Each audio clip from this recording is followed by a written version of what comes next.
Reasons I like the Matrix and reasons I don't like the Matrix. And I like this movie because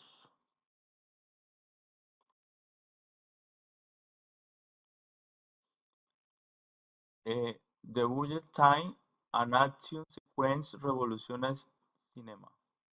The idea of simulated reality is mind-blowing and thought-provoking.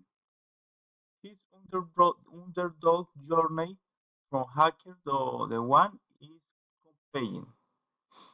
The Dojo fight with Morpheus and the subway battle with Agent Smith are unforgettable. The film explores reality, free will, and human purpose in an engaging way. The dark green tint, ladder of teeth, and cyberpunk vibe are iconic. The Agent Smith is one of the best antagonists in the science fiction. The story balances action, world-building, and mystery perfectly. 8 reasons I don't like The Matrix. Some effects, like the digital rain, look noticeably old today.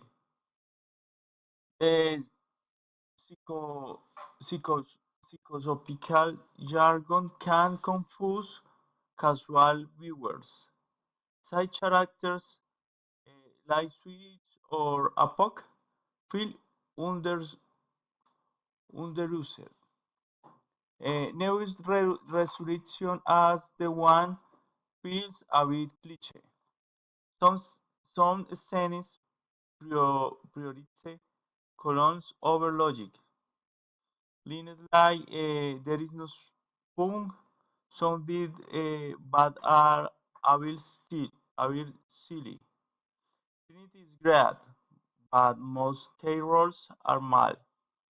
The film feels works alone, but later sequels retroactively hurts its legacy. In this image, Neo is wearing a black coat and dark glasses. Morpheus is wearing a black tie, and Trinity and the other characters are holding firearms. Eh, muchas gracias.